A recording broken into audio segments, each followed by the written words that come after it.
2 taon, wala akong tigil sa paghahanap, hindi ko makita. May mga pagkakataon ho sa buhay natin na kung minsan ay kung kailang kasusuko. Actually, sinukuan ko na ho si Pudgenius. Tinanggap ko na habang buhay ko na yan na maninira sa buhay ko. Sinubukan ko ho hanapin sa loob ng 2 taon halos. As in halos 2 taong ko ho yung hinanap. Opo, 2 taon, wala akong tigil sa paghahanap, hindi ko makita. Magmula ho nung nakalaya ako, hinahanap ko na yan. Hinahanap ko na ho talaga. Hindi ko po makita kasi fake account plus fake account. Magpo-post ang isang fake account, biglang isi-share ng isang fake account. Dumating ho sa punto na pinahack ko yan. At yung Pudgenius Vlog and Friend, dumating ho sa punto na pina-shutdown ko.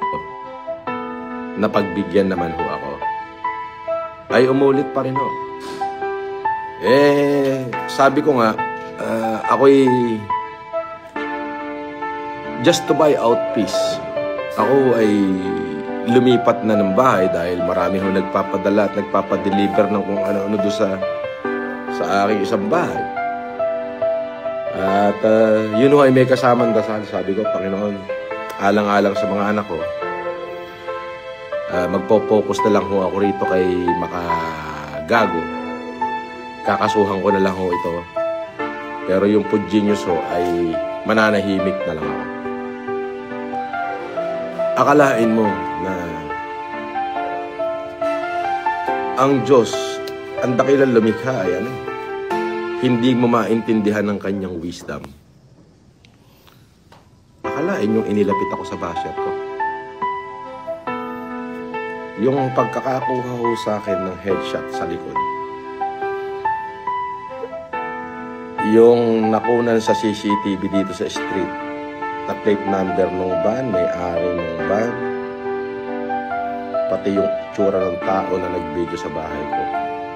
Ang nagbigay daan para mapin down po namin yung grupo ni Pudgenius. Pare, sobrang nagkakagulo na sila, pare. Eto, nag-alisan na sa group chat yung sabi nung bata natin. Ayun, nag-left the group na sila lahat. Ayun. Tapos na kayo. Ayun. Ngayon, magpapaalam ako kay Atty. Kung pwede ko bang ipakita. Pero itabingan na lang natin yung mukha nila. Habang nandun sila sa harapan ni Atty. Kung pwede kong i-blurred yung kanilang mga mukha habang ako'y pumipirma ng aking sinumpaang salaysay. Ay, ubos. Ubos talaga. Laylayan, boss. Ay, ubos.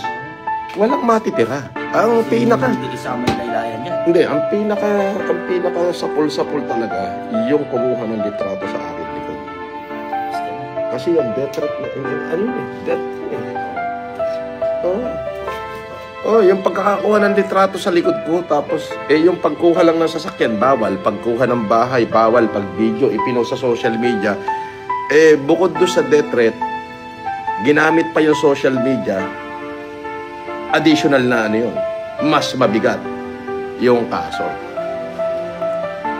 So, ako rin hindi ko rin sigurado kung siyempre kung ako ba ay safety pa dito sa akin.